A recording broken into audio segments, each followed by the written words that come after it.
Hi everyone. For those of you who don't know me or recognise the voice, my name is Rhys Jones. I've recently joined the department as a lecturer in contemporary literature and culture.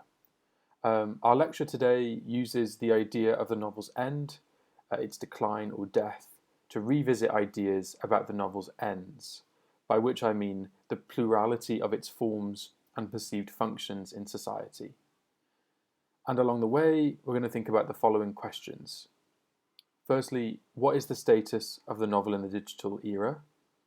What new forms has the novel taken? And how have contemporary novelists responded to the rise of digital culture?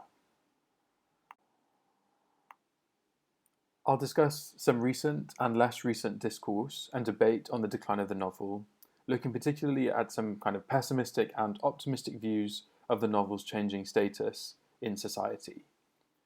And we'll see that new media and technologies have always caused moral panic, and also think about the reasons for this, as well as asking the question that seems to be at stake in the so-called death of the novel. I'll discuss some of the effects of electronic literature on narrative form, focusing particularly on endings and closure with reference to interactive narratives. And here we'll be thinking about how new forms of mediation have brought renewed attention to the physical properties of books. We'll also think about how can the novel accurately depict this new, highly technologized reality through the medium of the printed word bound as a codex, whether electronically rendered as an ebook or in hard copy form. And also how are our new modes of digital navigation transforming the way in which novels are being written, plotted out, incorporating non-human and computerized characters or avatars, as well as innovating new narrative structures. As Samuel Johnson's famous misjudgment of Tristram Shandy shows, commentators have been pronouncing the novel's death for almost as long as the novel has existed. Johnson was, of course, wrong.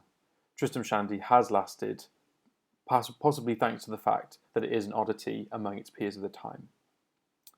In the 20th century, new technologies brought new narrative forms, which appeared to compete with the novel. On the advent of talking pictures, F. Scott Fitzgerald wrote the following: I saw that the novel, which at my maturity was the strongest and supplest medium for conveying thought and emotion from one being to another, was becoming subordinated to a mechanical and communal art, capable of reflecting only the tritest thought, the most obvious emotion. End quote. And of course, the film industry has not killed the novel any more than TV killed radio, although it did mean that radio had to find new niches.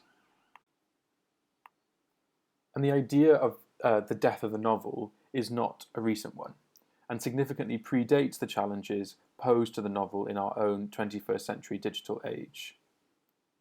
One of the earliest literary and cultural commentators who anticipated the death of the novel was the Spanish philosopher and essayist José Ortega. In a 1925 essay, Notes on the Novel, Ortega predicted the death of the novel within the context of literary genres and their appropriate historical lifespans. In the post-World War II era, a traumatized cultural consciousness demands a transformation of subjectivity and literary perspective, which the classical realist text is unable to offer. The novel, then, in Ortega's formulation, needs to be replaced with new genres, since the novel is too closely associated with an epoch that now, in the 1920s, appears hopelessly archaic. Modernist experimentation with narrative, with an increasingly introspective psychology, an intensely subjectivized focus, and disruptive shifts in time consciousness, will therefore send the novel as a coherent literary form into inevitable decline and ultimate obsolescence.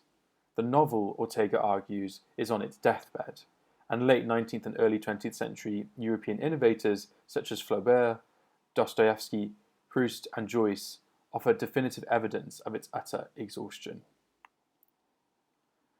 5 years later, in 1930, the German Jewish philosopher and cultural critic Walter Benjamin wrote a review titled Crisis of the Novel, in which he argued that, quote, the novel, and by extension the form of the codex or bound book, as he put it, in this traditional form is nearing its end, end quote.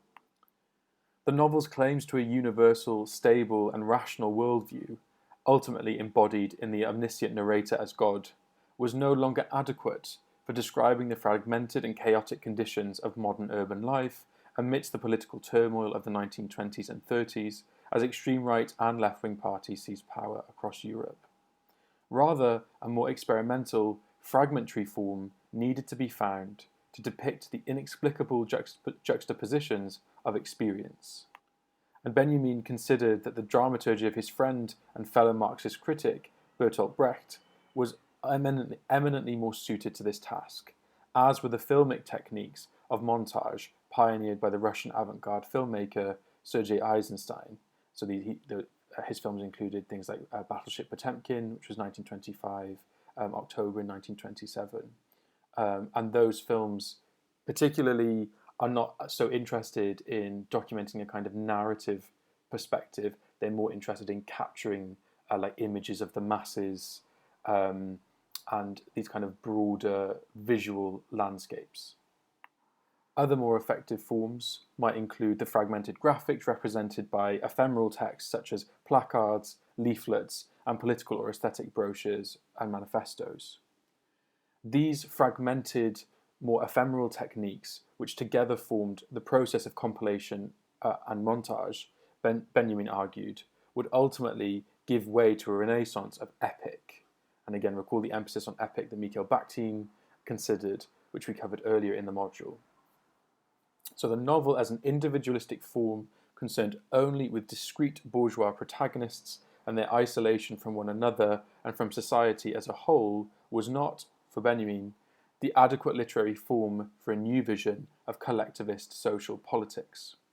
Rather, Brecht's plays and film experiments, in which there were no single heroes, a bourgeois concept, but only characters en masse, and as I was saying, Eisenstein, as well as Vertov's montage of labourers, so in a film, for instance, like Man with a Movie Camera, which came out in 1929, these were perceived to be the aesthetic forms that were most suited to expressing a radically distinct, new experience of the contemporary.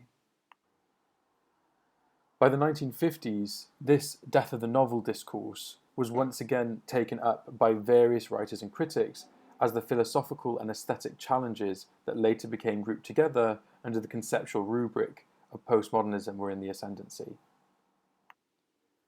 Perhaps the best known among such death of the novel proclamations is the American novelist and short story writer John Barth, who wrote a highly influential short essay titled The Literature of Exhaustion in 1967. And here Barth speculated that, quote, the novel's time as a major art form is up, end quote.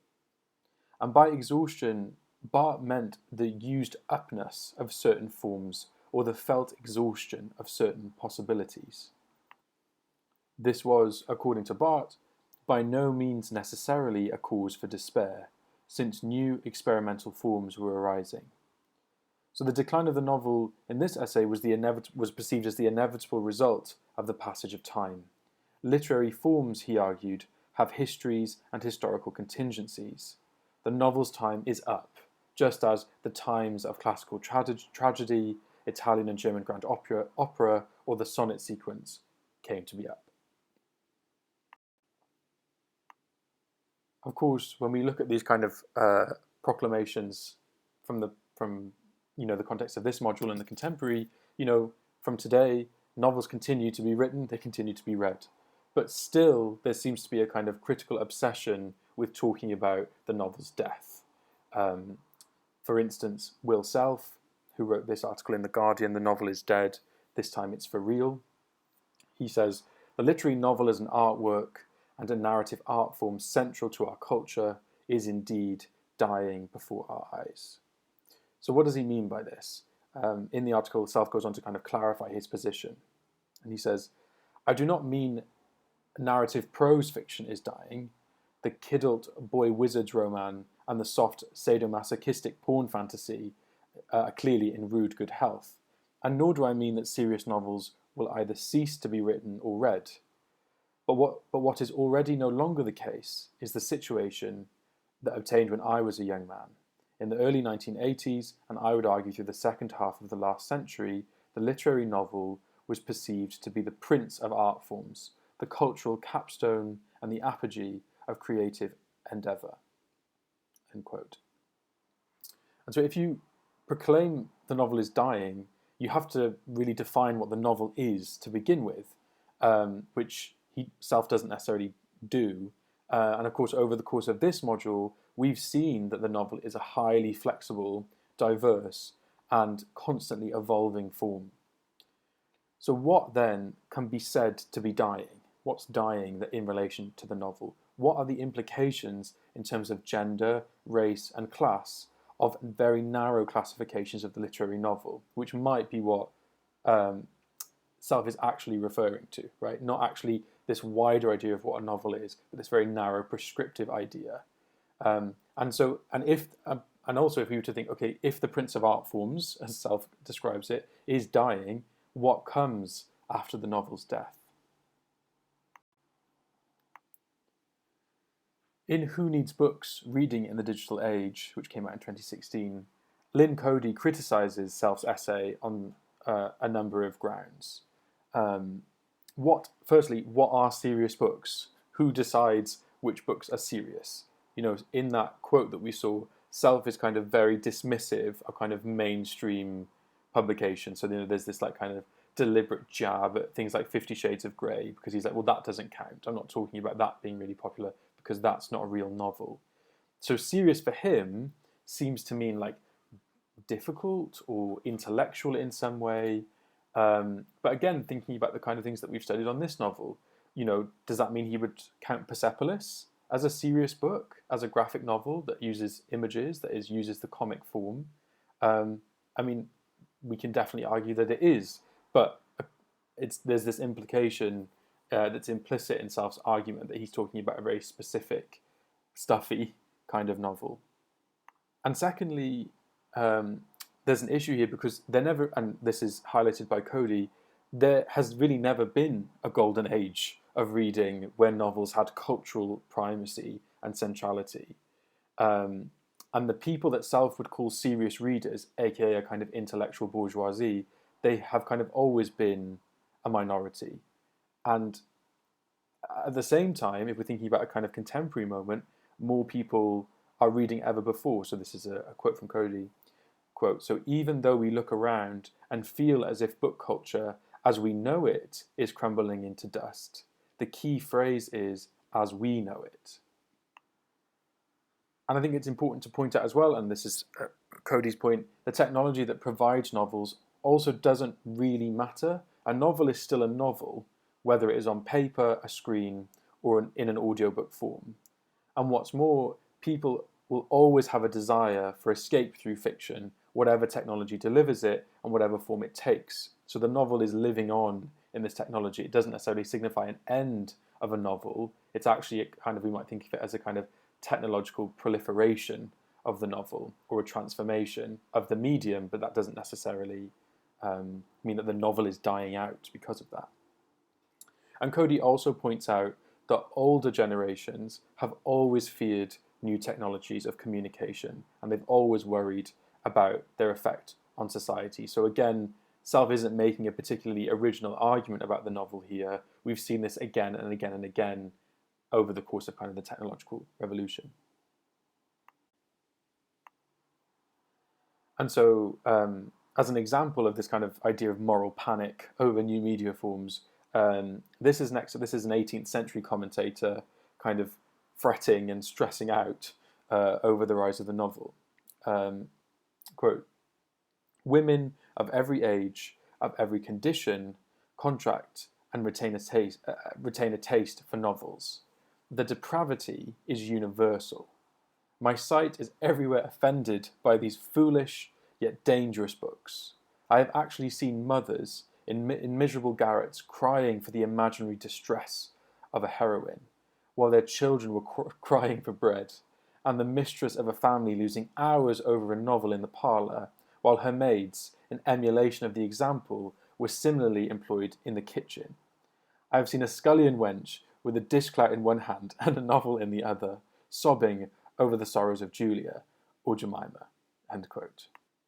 And so, even though this is written in kind of 1796, talking about the novel and the kind of degrading effect it's having on society, and I think it's very interesting to kind of note the inherently kind of gendered, patriarchal society he's referring to, right? So the idea that the novel, in this case, is threatening. It's once again going back to that idea of threatening something as we know it, right? It's making somebody uncomfortable because actually it seems to be like, contributing to the emancipation of women, and that's making them feel uncomfortable. And I think, if we're thinking about this in a contemporary sense, we might as well easily be reminded of current discourse on the kind of the perils of social media, of video games, and so on. And I guess, in terms of comparing, if for this 18th century writer, the novel posed a threat to the social fabric because of its particular appeal to women, the concern today is that our, say, addiction to digital technology has, amongst other things, shortened our attention spans to the effect that we can no longer accommodate novels. There's this sense that we don't have the attention span to really accommodate the length or the form of a novel because of our engagement with social media and other kind of shorter forms of media and text. And so for Will Self, the advent of digital media is not simply destructive of the codex, but of the Gutenberg mind itself. And so that's a quote from Contemporary Literature in the end of the novel. So Peter Vermeulen writes that, quote, in light of the spectacular rise of digital media, it is unsurprising that rumours of the end of the novel are as alive as ever.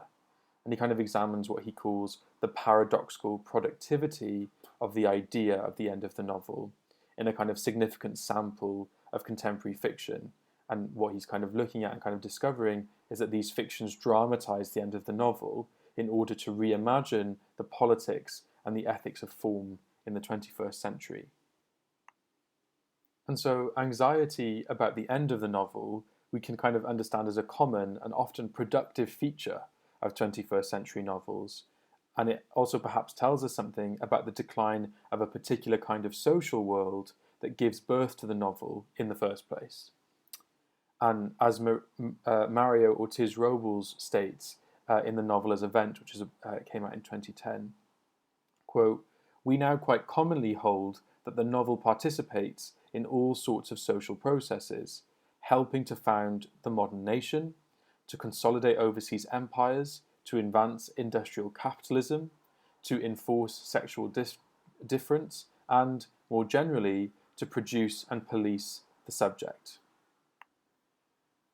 And Nancy Armstrong puts it in even more stark terms. So for her, quote, the history of the novel and the history of the modern subject are quite literally one and the same. And okay, let's suppose that this is no longer the case, that we kind of no longer possess Gutenberg minds shaped by the technology of the book. How do contemporary novelists respond to this predicament? If novels and modernity share the same trajectory, as Armstrong suggests, does the end of the novel mark the end of certain modern subjectivities? What new subjects and modes of relating to them will appear? Will novels cease to shape our culture and politics, or something else happen? And I guess what happens, in other words, when the novel acknowledges its own decline? And that's something that we're seeing happening in a kind of contemporary moment. Okay, so leaving aside the debate over whether or not the novel is in decline, the kind of other kind of pressing question is, what effect has the rise of digital culture had on the novel and on perceptions of the novel form? And so analysing the relationship between the processes of production of published writing and the literary form of the novel, J. David Bolter describes the 19th century as, quote, the industrial age of print. So 19th century novelists such as Victor Hugo, Charles Dickens, and George Eliot lived at a time in which writers and publishers were taking advantages, and this is a quote from Bolter, publishers were taking advantage of mechanized processes to create mass publication newspapers, magazines, and novels to reach as well as define new audiences. Our contemporary era, however, is kind of fundamentally different. Um, Electronic technologies such as the World Wide Web have demonstrated the computational refashioning of writing within a global hypertext system in which graphics, animation, video, and audio elements can be incorporated into digital storytelling. These new technologies have defamiliarized the paper novel, bringing renewed attention to and appreciation of the physical properties of books. As J. David Bolter writes, the printed book has a rival. Indeed, it has a series of rivals in the visual and electronic media of the 20th century, including film, radio, television, and now digital media. It is these rivalries, especially the latest challenge from digital media, that are now defining how the printed book will function for our culture. Digital media are refashioning the printed book. The literary novel, in other words, has been forced to absorb and remediate aspects of digital media and our consumption habits of digital narratives. Not all novels do this, of course, there's more than one kind of novel, just in the same way that not all novels are literary novels. And in recent years, this kind of so-called materialist turn has led to scholars analysing what Jessica Pressman calls bookishness, this kind of omnipresent 21st century phenomenon in which the bound codex's tactile, papery physicality is foregrounded as offering something that reading on Kindles, tablets, desktops, smartphones, and other e-devices cannot achieve. As Pressman writes, quote, at the moment of the book's foretold obsolescence because of digital technologies around the turn of the millennium, we saw something surprising: the emergence of a creative movement invested in exploring and demonstrating love for the book as symbol, art form, and artifact. This is what I describe as bookishness, creative acts that engage the physicality of the book within a digital culture in modes that may be sentimental, fetishistic, radical. Cell phone covers crafted to look like old books, decorative pillows printed with beloved book covers, earrings, rings, and necklaces made of miniature codices. This obsession with the materiality of books spans the spectrum from high art to absolute kitsch, and it signifies a culture grappling with its own increasing digitization. End quote. And in addition to bookishness as a kind of kitsch nostalgia for the book as a bound object, Pressman has also written about bookishness as an aesthetic form that some contemporary experimental novels play around with. So novels like Mark D. Danielowski's House of Leaves, which came out in 2000, quote, exploit the power of the print page in ways that draw attention to the book as a multimedia format, one informed by and connected to digital technologies.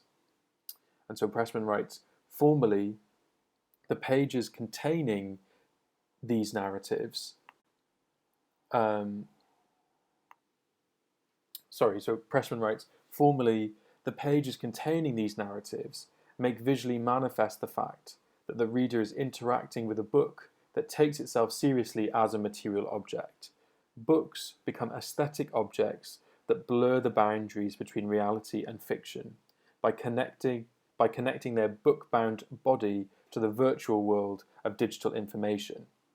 These born digital works exploit the aesthetic of bookishness by adapting the appearance of paper and translating the print-based reading practices onto the screen.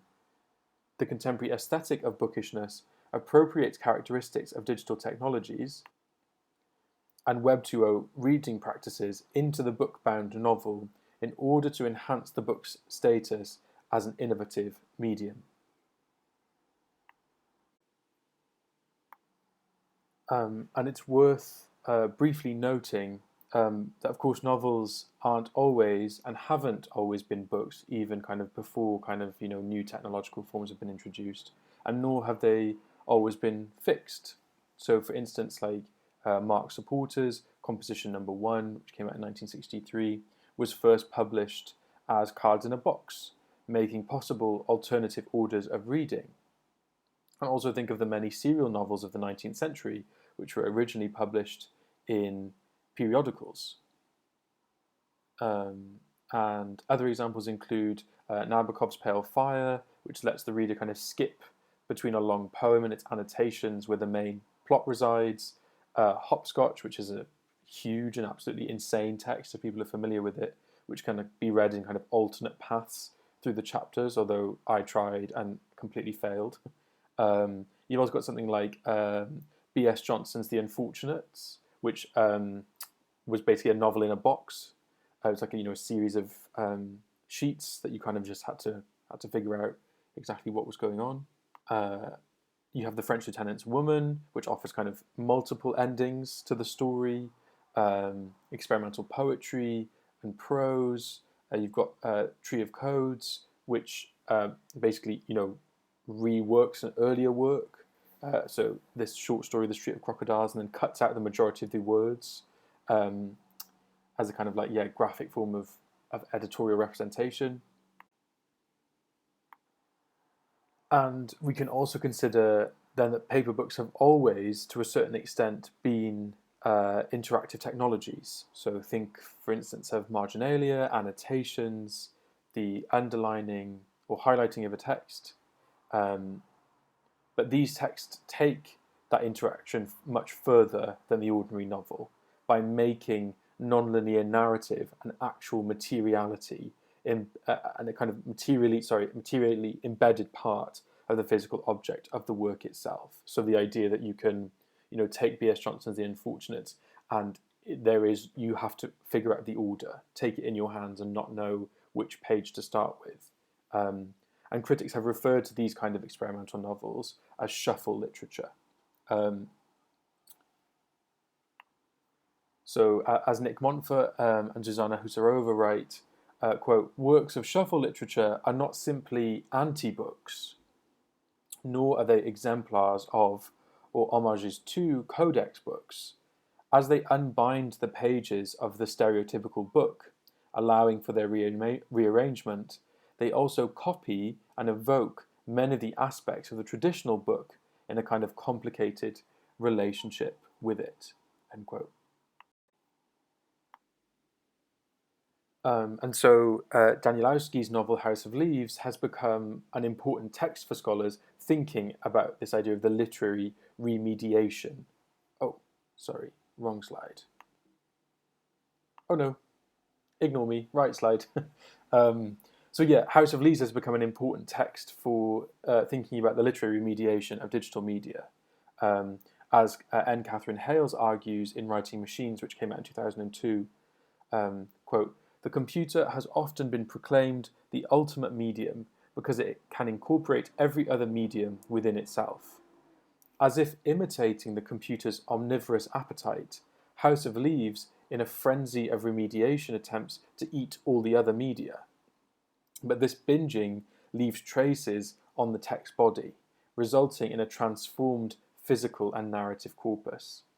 In a sense, House of Leaves recuperates the traditions of the print book, and particularly the novel as a literary form, but the price it pays for this recuperation is a metamorphosis so profound it becomes a new kind of form and artifact.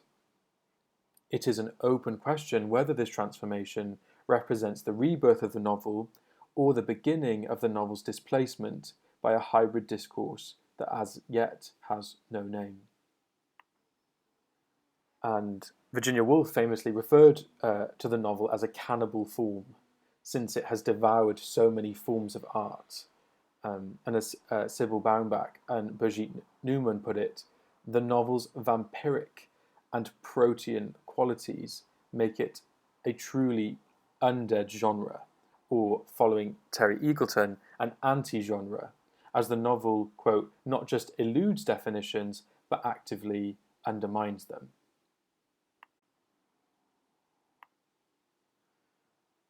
And so if you kind of think back to the very first lecture of this course, which feels like a million years ago, on the rise of the novel, at that point, you were kind of considering the emergence of the novel within its particular historical context, which is kind of broadly considered to be the mid 18th century, or that's kind of what Ian Watt has argued.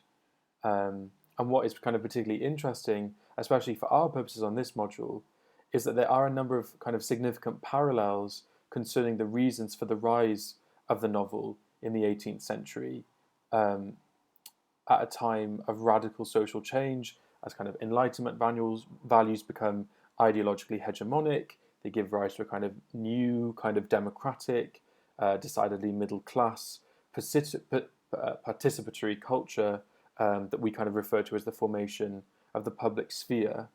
And with the similarly seismic shifts taking place in the kind of now technological, social, and political terms of our own era in the early 21st century, as kind of new digital networks radically alter the way in which we relate to one another, we conduct our public lives and think of the public sphere, and how we kind of organize modern societies. As Terry Eagleton writes in the English novel, an introduction, the novel was always like a newspaper because it was a commodity you usually bought and read only once, as opposed to the more traditional practice of possessing a kind of small clutch of edifying works which you perused over and over again. The novel belonged to a new world of speed, ephemerality, and disposability, playing something like the role of email to handwritten correspondence. Novel, in terms of the word's etymology, means sensationalist fantasy, which is one reason why writers like Henry Fielding and Samuel Richardson called their works histories instead. So, while we might not agree on whether the novel should be conceived of as a literary form, or whether it is more akin to a genre in its kind of capacious cannibalization or vampiric consumption of numerous other art forms, one thing scholars tend to agree on is that the novel is fundamentally a radically new form of literature. And kind of the earliest 18th century novels were explicitly preoccupied with the contemporary, this kind of everyday experience that is kind of lower or middle class rather than aristocratic, and protagonists, the present, and a real focus on the present rather than this idea of like the epic past. And so the novel then has kind of always had an intimate relationship with technological innovation. New, cheap, disposable forms, such as the octavo and the duodecimo format, and the emergence of the public lending libraries in the 18th century. And then if we looked at kind of today's battleground is kind of centered around copyright and the ability to copy and share, electronic files, peer-to-peer networks, pirating, all that kind of stuff. Although we've also seen a kind of slow eradication of like music pirating. People like remember LimeWire. It's like not a thing now because kind of Spotify and these kind of big streaming behemoths have kind of erased that. But I'm getting off point. Also ebooks. Amazon holds the rights to your ebook, so you're simply renting that kind of virtual material, and they can revoke that ebook if they want to, right? And we do this and that also crosses into film and all that other stuff as well. But sticking with the novel, so then when it emerged, the novel also kind of inaugurated a moral panic. So think back to the kind of anti-novel discourse, this concern with the influence novels might have over younger readers, kind of reading over kind of sensationalist romances, depicting questionable morals and outright vices or lustfulness, kind of aura of sexual scandal within the privacy of their own homes. The emerging figure of the novel addicted reader was normally a woman. So that idea that that they're addicted to the novel, that image of standing at the sink, holding a novel in one hand, challenging patriarchal power. Again, we see that debate happening with VHS horror films. We saw the same kind of conversation. First-person shooter, PlayStation games. There's accusation of kind of decontextualized, desensitized violence. It's affecting our children, inciting them to acts of violence in the real world. And then finally, the novel is associated with the formation of a new reading public. And that's kind of akin to the way in which the internet is currently transforming our 21st century digital public sphere, which we might think of as kind of decentered, cutting across national borders and boundaries, and anti-hierarchical in some ways, although of course what's going on in Ukraine and Russia at the moment is really making us, I think about how decentered and borderless things like the digital public sphere are, when there are currently people unable to access certain forms of payment and make a living and access certain streaming platforms. We're seeing this play out in real time. This is stuff that is still being worked through in lots of ways. But in a general sense, we get this idea that bloggers, social media personalities, they kind of see themselves as active participants in an emerging culture of reading and writing. Twitter has a very distinct kind of, we talk about the Twitter sphere. In the same way, the 18th century professional journalists and writers kind of, brought this kind of fresh, commercialized sensibility. And so just to finish up, I want to finish with this Eagleton quote, where he says, "The novel is above all a contemporary form, as its very name suggests. To this extent, it has more in common with the times than with Homer. When it turns to the past, it is often to treat it as the prehistory of the present. Even the historical novel is generally a coded reflection on the present. The novel is the mythology of a civilization fascinated by its own everyday existence. It is neither behind or ahead of its times, but abreast of them." Okay, and that's it. Thanks for listening, guys.